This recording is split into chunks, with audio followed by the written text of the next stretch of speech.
नमस्कार, आदाब, सत श्री अकाल, जय भीम, जोहार। मेरा नाम है नवीन कुमार। एक भारत श्रेष्ठ भारत का नारा उतना ही झूठा है जितना 2012 में उड़ी वो अफवाह कि दुनिया खत्म होने वाली है। ये डबल स्टैंडर्ड वाली भाजपा सरकार सिर्फ जुमलेबाजी में एक भारत का नारा लगा सकती है, सिर्फ जुमलेबाजी में सबका साथ सबका विकास कह सकती है, पर हकीकत इससे कोसों दूर आसमान और जमीन जितना फर्क रखती है। जी हां, हकीकत यह है कि एक भारत के नाम पर इस देश को अलग अलग खित्तों में बांटा जा रहा है। धर्म के नाम पर, जाति के नाम पर, पंथ और संप्रदाय के नाम पर। मोदी जी के दो चश्मे से देखने वाली नजर ने भारत के लोगों के दिलों में इतने टुकड़े कर दिए हैं कि अब ये नारों से उछलकर आंकड़ों में भी नजर आने लगा है।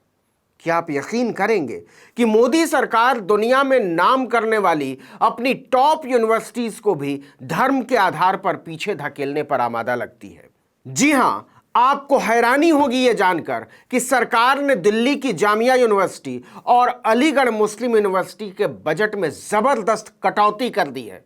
वहीं बनारस हिंदू यूनिवर्सिटी का बजट दोगुना कर दिया गया है।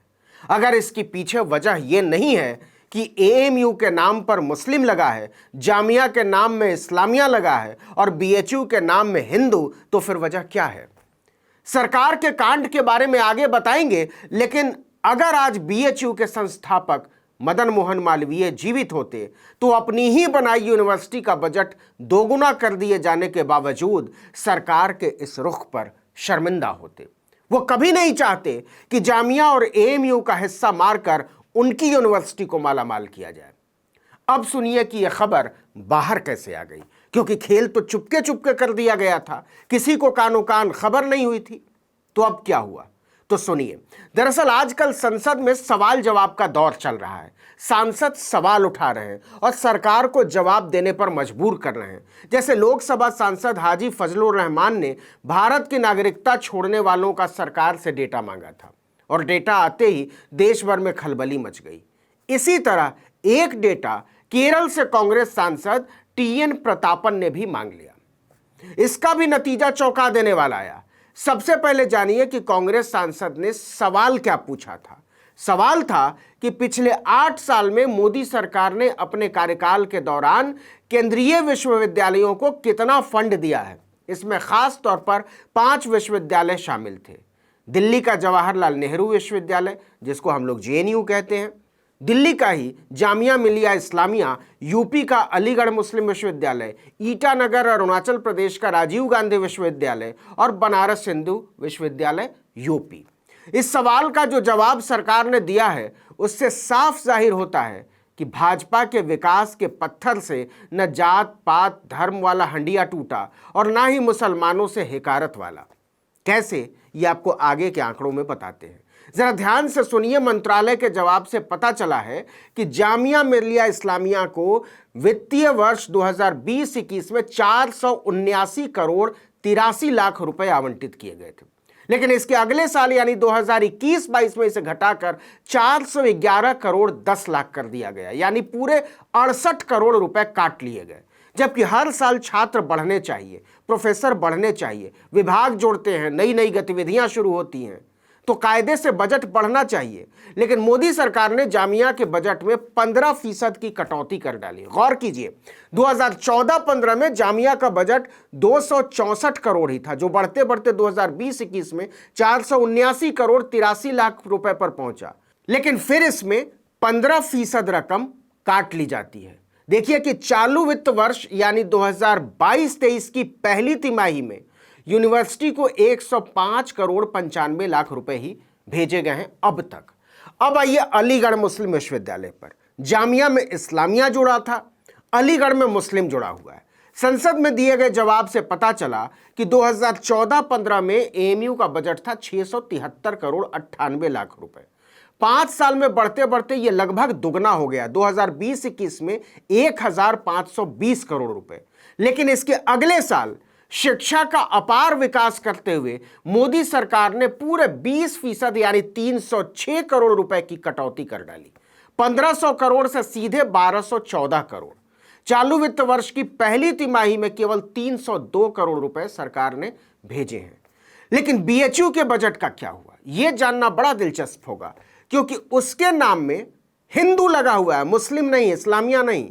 तो सुनिए, अगर बात बनारस हिंदू विश्वविद्यालय की करेंगे तो आप चौंक जाएंगे। 2014-15 में इसका बजट था लगभग 670 करोड़ रुपए, जो 2021-22 में दुगना होकर 1303 करोड़ रुपए हो गया।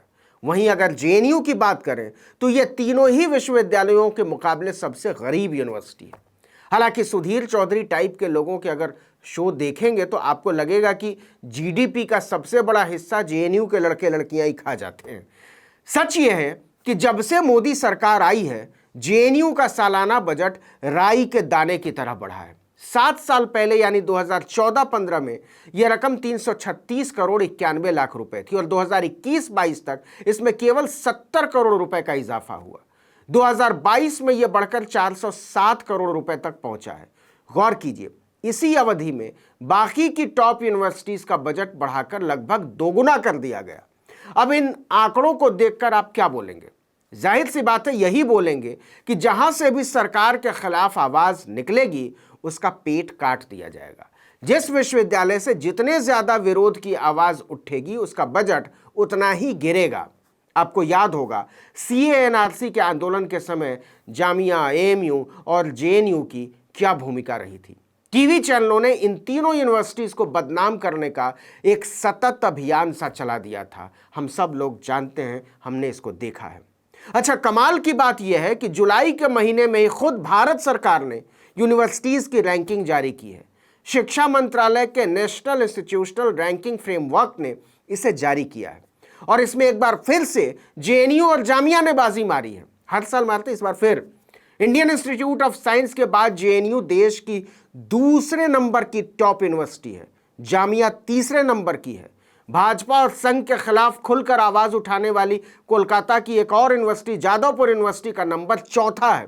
इसके बाद अमृता विश्वविद्यापीठम का नंबर आता है और तब जाकर नंबर आता है बीएचयू का 6ठे नंबर पर। अब आप पूरा फर्क अच्छे से समझ गए होंगे कि कैसे हर उस आवाज को कुचला जा रहा है जो सिस्टम की तरफ उठ रही है।